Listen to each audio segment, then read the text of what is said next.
Γεια σας παιδιά, φοβάμαι λίγο γιατί άμα είδατε το πριν μου βίντεο ήρθε ένας δεινόσαυρος και με τρόμαξε πολύ και δεν ξέρω το όνομά του.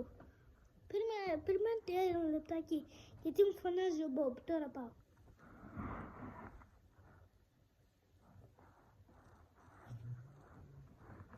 Μπομπ, τι έγινε τώρα?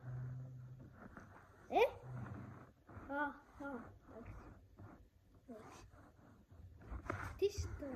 Τι ήταν αυτό? Οκ. Παράξενο. Νομίζω ότι κάτι είδα. Από πίσω. Περίεργο. Ναι, θα το βγάλω έξω.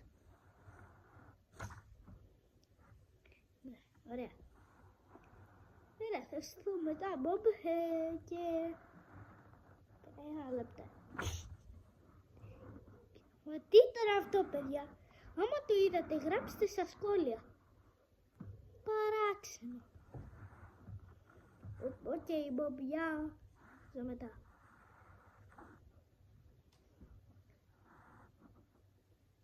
Και... ναι, γράψτε στα σχόλια άμα το είδατε αυτό, γιατί... δεν ξέρω τώρα κανονικά. Τι ήταν αυτό? Μπορεί και να ήταν και ο φίλος μας ο δεινόσαυρος. Δεν ξέρω άμα είναι φίλος μας. Ξέρω άμα είναι ο φίλος μας.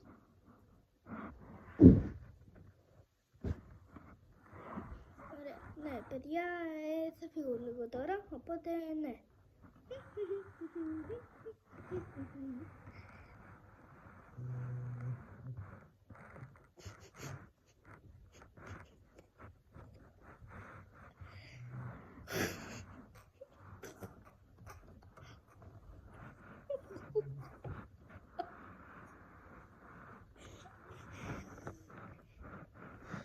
Τι είσαι εσύ? Γεια σου.